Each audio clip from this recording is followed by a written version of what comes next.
Assalamualaikum dan salam sejahtera saya ucapkan khususnya kepada Encik Zaradi bin Sudin selaku pensyarah penyelia. Di sini saya akan membentangkan refleksi pertengahan praktikum fasa 1. Berikut merupakan senarai-senarai kandungan pembentangan yang akan saya bentangkan. Yang pertama, maklumat umum. Sedikit pengenalan mengenai diri saya.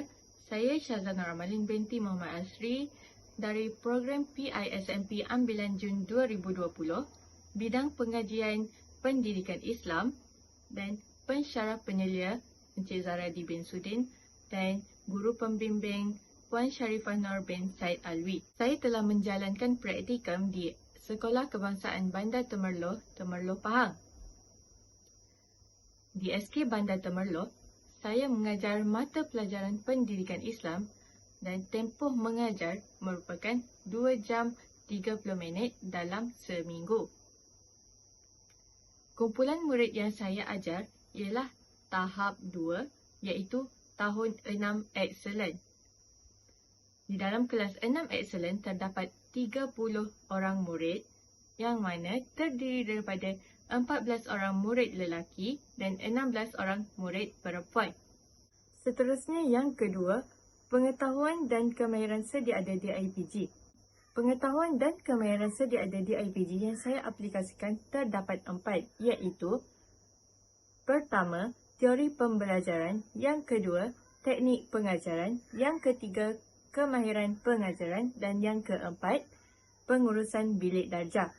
Antara teori pembelajaran yang saya fokuskan ialah teori pembelajaran humanis dan teori pembelajaran sosial. Baiklah, teori pembelajaran humanis berdasarkan Carl Rogers 1969. Beliau menyatakan setiap individu mempunyai keinginan semula jadi untuk belajar. Bagi teori pembelajaran sosial pula, menurut Bandura 1977, kita belajar melalui pemerhatian dan meniru orang lain serta dengan melihat konsekuen tingkah laku orang lain. Bagi teori humanis, dari sudut kebebasan, meningkatkan arah kendiri dan kebebasan murid serta meningkatkan daya cipta murid. Contohnya, murid bebas melakukan aktiviti mengikut kreativiti masing-masing. Sebagai contoh, mereka dapat menghias poster ataupun peta minda mengikut kreativiti dan idea yang mereka ingin lakukan. Mereka bebas untuk lakukan mengikut kreativiti dan idea mereka. Bagi teori pembelajaran sosial pula, dari sudut tingkah laku sosial, pembelajaran dan tingkah laku manusia bergantung kepada pemerhatian seseorang individu itu terhadap individu lain atau model-model simbolik seperti televisyen dan sebagainya. Sebagai contoh, pengetahuan sedia ada murid seperti cerita yang pernah mereka lihat di televisyen atau pengalaman dalam sesuatu perkara. Sebagai contoh, pembelajaran mengenai khurafat. Murid-murid ini pernah melihat filem ataupun cerita yang mempunyai unsur-unsur khurafat. Jadi dari situ mereka mempunyai pengetahuan mengenai tajuk pembelajaran tersebut. Seterusnya, teknik pengajaran. Bagi pendekatan, saya telah menggunakan pendekatan induktif, pendekatan didaktif dan juga pendekatan komunikatif. Saya menggunakan pendekatan tersebut bersesuaian dengan tajuk dan aktiviti pengajaran yang saya jalankan. Yang mana ada untuk memfokuskan daripada khusus ke umum ataupun daripada umum kepada khusus. Manakala bagi strategi pula, saya menggunakan strategi berpusatkan guru di mana penerangan pembelajaran berkaitan fakta dan bimbingan diberikan oleh guru. Selain itu, strategi berpusatkan murid di mana murid bebas bergerak, melakukan tugas mengikut kreativiti masing-masing, dan juga berpusatkan bahan yang mana penekanan penggunaan bahan bantu mengajar yang disediakan. Seterusnya, bagi kaedah dalam teknik pengajaran, saya telah mengaplikasikan kaedah sumbangsaran, kaedah penerangan, kaedah tunjuk cara dan juga kaedah aktiviti. Okey, untuk kaedah sumbangsaran, saya memfokuskan guru dan murid berkongsi pendapat mengenai tajuk pembelajaran. Okey, manakala bagi kaedah penerangan pula, saya memfokuskan penerangan mengenai fakta-fakta di dalam tajuk pembelajaran seperti tata cara solat jenazah. Okey. Manakala untuk kaedah tunjuk cara pula, saya fokuskan cara penulisan khat. Untuk aktiviti pula, kaedah aktiviti, saya memfokuskan aktiviti pengukuhan bagi menilai sama ada murid-murid telah menguasai tajuk pembelajaran pada hari tersebut ataupun tidak. Bagi teknik pengajaran pula, saya telah mengaplikasikan 3 teknik, iaitu teknik soal jawab, teknik bercerita dan juga teknik simulasi. Okey, untuk teknik soal jawab, guru dan murid akan bersoal jawab. Guru akan bertanya kepada murid dan murid akan menjawab persoalan daripada guru. Manakala untuk bercerita, guru akan meminta murid untuk menceritakan pengalaman mereka mengenai berkaitan dengan tajuk pembelajaran. Dari situ akan timbulnya minat murid-murid untuk fokus dan mendengar cerita yang akan diceritakan. Manakala teknik simulasi pula, saya fokuskan kepada demonstrasi, contohnya demonstrasi solat jenazah. Okey. Di situ murid-murid akan berada di dalam kumpulan untuk melakukan simulasi bagi menunjukkan tata cara solat jenazah. Seterusnya, bagi kemahiran pengajaran, saya telah memfokuskan 3 kemahiran, iaitu yang pertama kemahiran set induksi, kedua kemahiran bahan dan alat bantu mengajar, dan yang ketiga kemahiran pengukuhan. Baiklah.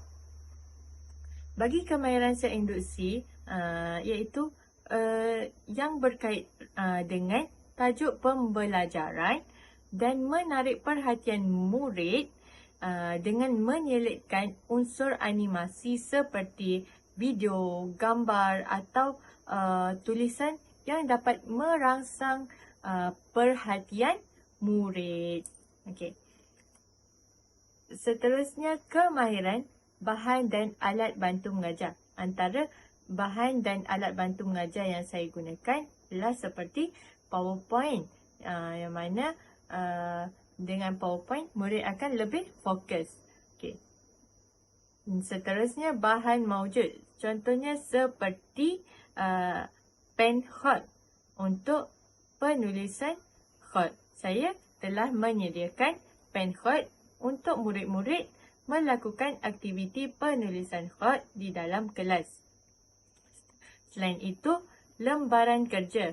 Lembaran kerja ini saya akan berikan kepada murid-murid sebagai aktiviti pengukuhan.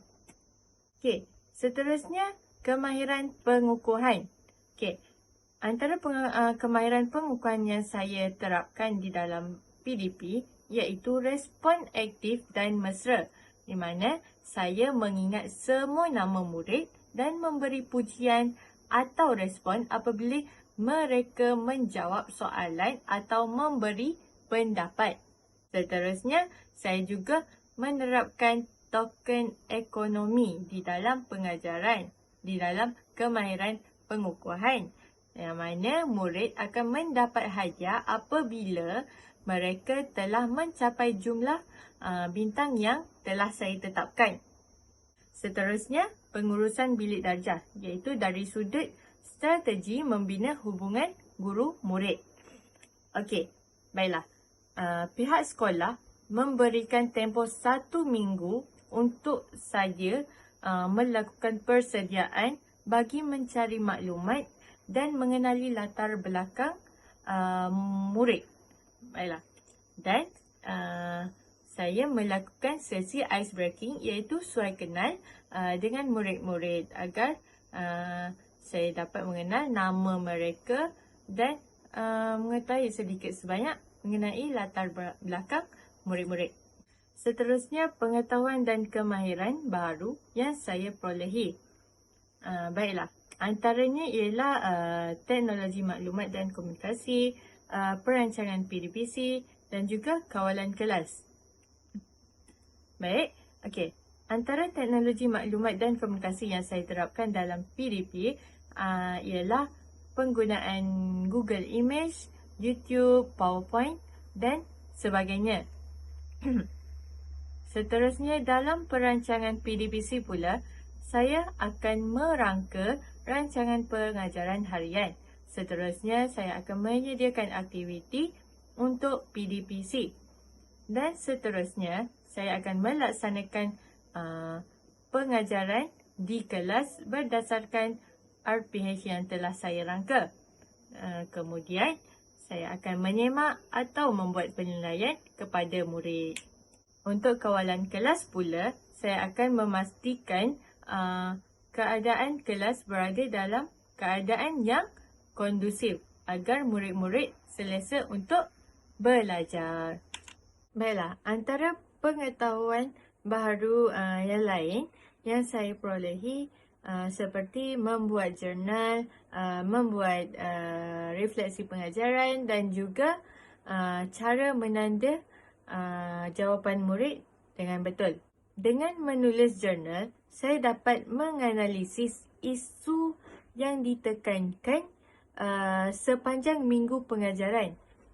Contoh kategori jurnal yang telah dapat saya kenal pasti seperti komunikasi, pengurusan bilik darjah, pengetahuan tentang mata pelajaran serta penilaian mata pelajaran.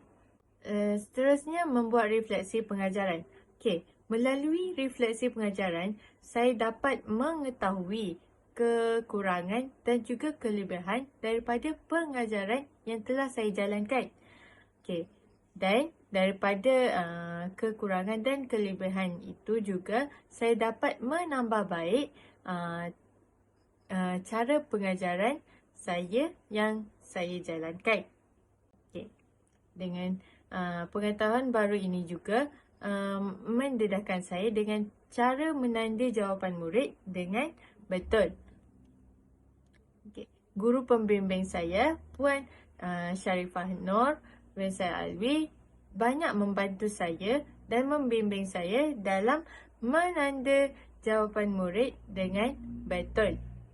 Baiklah, seterusnya bagi ilmu binaan dan inovasi, saya mendapati terdapat dua masalah, iaitu isu inovasi pertama, iaitu murid kurang fokus. Okey, penyataan masalahnya ialah murid bosan dengan isi kandungan buku teks kerana penerangan di dalam buku teks terlalu panjang dan kurang animasi di dalam buku teks.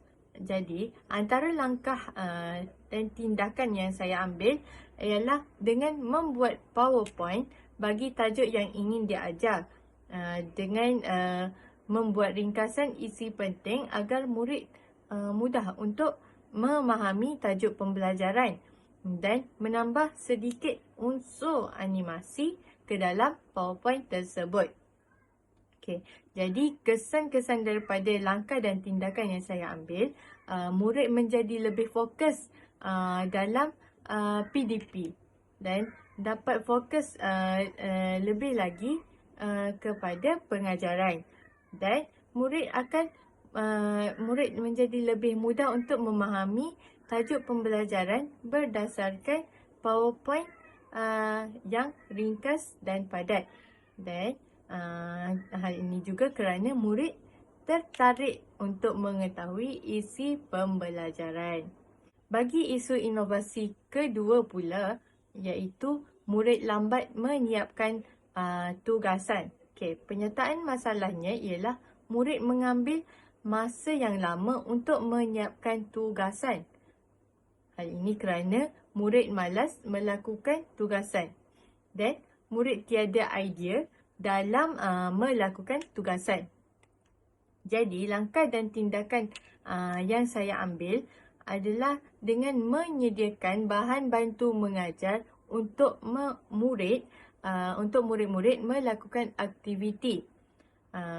Dan saya juga menetapkan syarat untuk semua murid di dalam kumpulan untuk memberikan idea masing-masing. Dan murid di dalam kumpulan perlu berkongsi idea dan pendapat. Okey. Jadi kesan-kesan daripada langkah dan tindakan yang saya lakukan tu, tugasan yang diberi kepada murid dapat disiapkan dalam jangka waktu yang ditetapkan, dan dengan ini langkah yang diambil juga dapat menerapkan nilai tanggungjawab dalam diri murid-murid. Seterusnya, murid juga akan lebih seronok dan aktif dalam menyelesaikan tugasan secara teratur. Akhir sekali, komen dan reaksi pengalaman mengajar. Daripada pengalaman mengajar saya, antara pendidikan norma baru yang saya peroleh seperti sistem pendidikan baru, hubungan sosial, tindakan susulan serta kepribadian. Okey. Sistem pendidikan baru yang saya peroleh iaitu saya perlu mempelbagaikan bahan bantu mengajar. Kerana bahan bantu mengajar sangat penting untuk menarik minat murid untuk lebih seronok untuk belajar.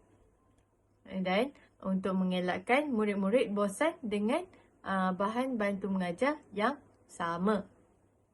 Okey. Hubungan sosial pula adalah bagi menjaga hubungan yang baik dengan antara saya dengan pihak pentadbir, guru-guru dan juga murid-murid, terutama sekali murid-murid yang saya ajar. Seterusnya, tindakan susulan. Antara tindakan susulan yang saya ambil ialah meminta tunjuk ajar daripada guru pembimbing dan juga pensyarah. Okey, dan seterusnya, kepribadian. Okey, di sini saya sebagai seorang guru perlu menunjukkan contoh yang baik kepada murid-murid, dan saya juga perlu mencontohi guru-guru agar saya juga dapat menjadi yang terbaik dan melakukan yang terbaik untuk murid-murid. Baiklah, sampai di sini saja pembincangan saya untuk refleksi pertekanan praktikal. Baiklah, terima kasih.